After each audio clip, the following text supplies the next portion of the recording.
Hi traders, welcome back to channel Learngram. आज फिर हम बात करने वाले हैं निफ्टी और बैंक निफ्टी की। जैसे कि आप देख सकते हो, हमारे सामने निफ्टी का चार्ट है 5 मिनट्स टाइम फ्रेम पे। कल का हमारे वीडियो में डिस्कस किया था कि निफ्टी ने क्लोजिंग के टाइम पे एक डेथ क्रॉस बनाया था, जो आप देख सकते हो, हमने कल शेयर भी किया था। डेथ क्रॉस जो है वो कंप्लीटली बियरिशनेस दिखाता है, यानी कि वीकनेस दिखाता है बुलिशनेस में, और बियर्स को स्ट्रांग बताता है। दोस्तों, क्या होता है कि बहुत बार ट्रेंड जो है वो डिफरेंट डिफरेंट डायरेक्शंस में चलता है। कभी कभी कंप्लीट जो एनालिसिस होगा वो मूविंग एवरेज से होता है, कभी कभी प्राइस एक्शन से होता है, कभी कभी फिबोनाची से होता है। सो अभी का जो मार्केट है वो कम्प्लीटली मूविंग एवरेज के हिसाब से चल रहा है। और कभी कभार क्या होगा कि बहुत बार ये होगा कि मूविंग एवरेज के एकदम अगेंस्ट चलेगा और मूविंग एवरेज फेल होता दिखेगा।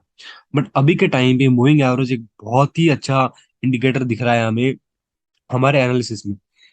जिसे हमने लास्ट क्लास में डिस्कस किया था कि ये जो हमने लास्ट में क्लोजिंग दिखाया और एक डेथ क्रॉस बना, इसने एक बियरिशनेस इंडिकेट तो किया ही था, और साथ में इसने एक स्ट्रॉन्ग भी कंसोलिडेशन भी किया था और वोलेटिलिटी भी दिखा रहा था।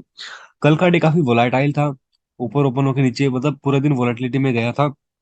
आज का जो डे था उसमें भी काफी वोलेटिलिटी थी और काफी बियरिशनेस दिख रही थी।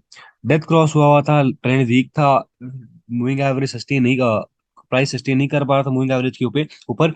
इसके लिए क्या हुआ कि आज जो ओपनिंग हुई थी वो एक गैप डाउन ओपनिंग थी, बड़ी गैप डाउन ओपनिंग थी। फिर इतनी बड़ी गैप डाउन ओपनिंग होते ही रिकवरी आने स्टार्ट हुई, रिकवरी आई, और प्राइस एक्शन के लेवल के हिसाब से जो कल का क्लोजिंग था, कल का क्लोजिंग का अच्छा एक जोन बना हुआ था। अगर हम एक लेवल ड्रॉ करें कल की क्लोजिंग का, तो आप देख सकते हो ये रहा। कल का जो क्लोजिंग था, कल का मतलब जो क्लोजिंग के आसपास में लो था, ये एक अच्छा लेवल बना था। क्लोजिंग तो सेम हमारे लेवल्स पे हुआ था। ये एक अच्छा लेवल बना और यहाँ से जस्ट रिट्रेस किया, यहाँ से जस्ट बात रिवर्स हो गया था। रिवर्स जैसे ही हुआ, आप देख सकते हो कि यहाँ पे एक बड़ी कैंडल बनी और यहाँ पे एक पुट की ट्रेड ली जा सकती है। हमने उसको कल की वीडियो में यही डिस्कस किया था कि लास्ट की हमने वर्ड्स हमारे थे, अगर आप देख सकते हो, कि कॉल की ट्रेड तभी लेनी है जब मूविंग एवरेज के ऊपर सस्टेन करे, बट पुट की ट्रेड आप तब ले सकते हो जब प्राइस एक्शन को ब्रेक करे। तो मूविंग एवरेज के ऊपर तो सस्टेन नहीं किया, बट पुट की ट्रेड यहाँ पे बनती थी। तो आप देख सकते हो यहाँ पे कि डाउन साइड गया और वीकनेस बहुत था। और जैसे कि हमने डिस्कस किया था कि जैसे जैसे मूविंग एवरेज के से दूर जा रहे हैं, मूविंग एवरेज को वापस बुला रहे हैं। तो यहाँ पे दूर जाना स्टार्ट हुआ, और ये जो पॉइंट था, ये वाला जोन था, ये मूविंग एवरेज से काफी दूर था, वैसे तो सबसे लॉन्ग डिस्टेंस था। और यहाँ से ही क्या हुआ, ये सपोर्ट बना और इसने कैसे रिवर्स बैक किया। एक ब्रेकआउट पे यहाँ पे भी एक ट्रेड बन सकती थी, एक रिस्की ट्रेड थी बट बन सकती थी। और इस ट्रेड ने अच्छा खासा प्रॉफिट भी दिया। मूविंग एवरेज 100 डेज को तोड़ा, फिर 200 डेज को तोड़ा, बट वही बात की सस्टेन नहीं कर पाया। तोड़ने के बाद में ब्रेकआउट भी दिया, ब्रेकआउट क्लोजिंग भी हुई, बट उसके जस्ट नेक्स्ट कैंडल में क्या हुआ, गिर गया। सस्टेन का मतलब क्या होता है दोस्तों, कि जैसे ही अगर एक कैंडल बाहर क्लोज होगी, उस पर में ट्रेड नहीं लेना है, 2-3 कैंडल्स का वेट करना हो। तो अगर बाहर सस्टेन कर रहा है, बाहर अच्छा मूवमेंट दे रहा है, तो ही हमें ट्रेड लेना है। ठीक है। नेक्स्ट कैंडल में क्या हुआ, नेक्स्ट कैंडल में इसने बड़े मार्जिन से नीचे की तरफ काट दिया, और लास्ट में ये हुआ कि 100 डेज को भी नीचे की तरफ ब्रेक डाउन किया और प्राइस एक्शन को ब्रेक करके नीचे में क्लोज हुआ। ओवरऑल आज का दिन था वो काफी वोलेटाइल था, बियरिश भी रहा, नेगेटिव रहा। और सबसे बड़ी बात यह है कि इतना वोलेटाइल रहने के बाद भी ट्रेंड में जो है वो हाईली बेरिशनेस नहीं दिखा हमें। वोलेटाइल तो था, बट जहां पे ओपन हुआ था तकरीबन वहीं पे ऑलमोस्ट क्लोज हुआ है। यानी कि नीचे जाने के बाद भी बुल्स फिर भी इसको ऊपर लेके आ रहे हैं, यानी कि बुल्स फिर भी अभी भी है, एग्जिस्ट कर रहे हैं, यानी कि बियर्स इतने भी स्ट्रांग नहीं हुए। कल की स्ट्रैटेजी हमारी यही रहेगी कि जब तक सेम वही स्ट्रैटेजी है कि मूविंग एवरेज दूर जा रहे हैं, दोनों में गैप बढ़ता जा रहा है। गैप बढ़ रहा है, इट मीन्स कि स्ट्रांग इंडिकेट कर रहा है कि बुल बियर्स का जो स्ट्रांगनेस है उसको इंडिकेट कर रहा है। हमारी स्ट्रेटजी रहेगी कि 100 डेज और 200 डेज को दोनों को ब्रेक करने के बाद में अगर सस्टेन करता है तो ही हम लेंगे। और इन केस अगर गैप बढ़ा हो, मान लो अगर गैप बढ़ा दिखे आपको और 100 डेज में ब्रेक हो, तब आप ले सकते हो। और 200 डेज के आसपास में जब क्लोज हो, तब या तो आप पूरा बेच सकते हो, फिर थोड़ा बहुत उसमें सेलिंग कर सकते हो, प्रॉफिट बुकिंग कर सकते हो। जैसे आज क्या हुआ कि 100 डेज को तोड़ दिया, यहाँ पे ट्रेड बनती है, शॉर्ट स्कैल्पिंग ट्रेड बनती है। और जैसे 200 डेज को तोड़ा, यहाँ पे हमने या तो पूरा सेल कर दो या फिर थोड़ा बहुत पार्शियल बुकिंग कर सकते हैं। सो ये भी कह सकता है। बट ये सेम चीज है, वो ये केस में नहीं होती जहाँ पे क्लोज होता है। ठीक है। और लेवल्स हमारे सेम वही रहेंगे, सेम वही लेवल्स पे हम ट्रेड करने वाले हैं, और उसी लेवल्स को हम ब्रेक करने का वेट करेंगे। ओवरऑल जो है, अगर मैं बात करूं 1 आवर का, अगर मैं चार्ट निकालूं, तो 1 आवर का चार्ट के अंदर जो 1 घंटे का चार्ट है उसमें हमें क्या दिख रहा है, जो डाउ थ्योरी बोलती है हायर हाइस और हायर लोस, अभी अगर आप देखो तो हमें हायर लोस दिखने लग गए हैं। ये आप देख सकते हो, लोअर लोज बन रहे हैं, हायर लोज बन रहे थे, बनते बनते क्या हो गया, अब लोअर लोज बनने स्टार्ट हो गए, ये देखते हो आप।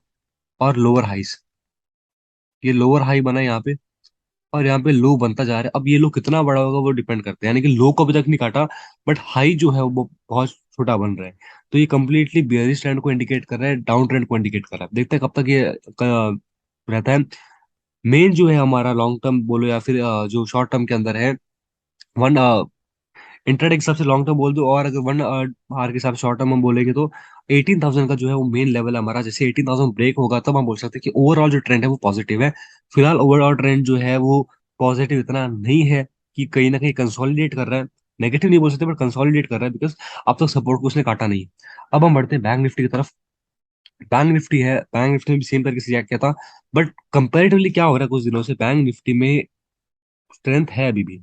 यानी कि जितने बियरिश निफ्टी है उससे कम बियरिश बैंक निफ्टी है। तो गैप डाउन हुआ, बट इतना बड़ा गैप डाउन नहीं हुआ था जितना निफ्टी में हुआ। और रिकवरी भी ऑलमोस्ट आ गई थी, और सेम निफ्टी के जैसे जो क्लोजिंग के आसपास में था वहीं से इसने रिवर्स बैक किया। रिवर्स बैक किया, मूविंग एवरेज तो कहीं पे भी नहीं काटा, और यहाँ से सीधा हुआ और ये प्राइस एक्शन टूटा। जैसे हमने डिस्कस किया था कि पुट की ट्रेड आप प्राइस एक्शन को ब्रेक करते ले सकते हो, यहाँ अच्छी पुट की ट्रेड बनती है। ये है, और यहाँ पे जैसे बियरिश ने दिखी हमें, प्राइस एक्शन काटा, प्राइस एक्शन तोड़ते ही ये नीचे आना स्टार्ट हो गया। जैसे नीचे आना स्टार्ट हुआ ये रुका ही नहीं। अब जैसे यहाँ पे इसने हल्का सा रिट्रेसमेंट की दिया, और फिर से डाउन साइड, यानी कि बियर्स जो है वो काफी स्ट्रांग हो गया। प्राइस एक्शन को ब्रेक होते हैं हम उसको ले सकते हैं। और सेम हमारा यहाँ पे स्ट्रैटेजी ये थी कि बैंक निफ्टी में भी, कि जैसे ही मूविंग एवरेज को तोड़े हमें ट्रेड नहीं लेनी है, बट इसको अगर सस्टेन कर जाए तभी लेनी है। सस्टेन नहीं कर पाया, यहाँ पे जो प्राइस लेवल था यहीं पे इसने अच्छा सा रेजिस्टेंस दिया, और यहाँ से रिवर्स बैक हो गया। ओवरऑल जो है अभी हमें नेगेटिविटी दिख रही है, और अब मूविंग एवरेज का सपोर्ट बन रहा है, और ऊपर की तरफ में प्राइसिंग का सपोर्ट तोड़ना ही मुश्किल होते जा रहा है। स्ट्रैटेजी हमारी यही रहेगी कि जैसे ही मूविंग एवरेज तोड़ेगा दोनों को तभी हम लेंगे ट्रेड, उससे पहले हम ट्रेड नहीं लेने वाले। और अगर पुट साइड में है हम प्राइस एक्शन के हिसाब से ले सकते हैं। कॉल में हम डबल कंफर्मेशन का वेट करेंगे, तभी हम ट्रेड लेंगे। अगर हमने यहाँ पे ट्रेड ली होती स्टॉप लॉस जरूर कटता। हमें डबल कंफर्मेशन का वेट करना चाहिए था, यानी कि 100 डेज टूटा है, प्लस अगर प्राइस एक्शन टूटता तब हम ले सकते थे। बट इन केस अगर 200 डेज के आसपास में आता है तो हम पार्शियल बुकिंग कर सकते हैं प्रॉफिट की। बिकॉज क्या पता 200 डेज से भी रिवर्स बैक हो जाए, तो पार्शियल बुकिंग करेंगे, आधा बुक करेंगे और आधा हम बाद में बुक करेंगे। अगर मान लो ब्रेकआउट दे दिया तो हम आधे को प्रॉफिट पे राइड करेंगे, और हम स्टॉप लॉस को ऊपर लेते जाएंगे। सो ये हमारी स्ट्रैटेजी है। होप आपको समझ में आया होगा। इनकेस आपको कोई भी डाउट्स है आप हमारे टेलीग्राम चैनल को सब्सक्राइब कर सकते हो, जिसका लिंक डिस्क्रिप्शन में है। Thank you.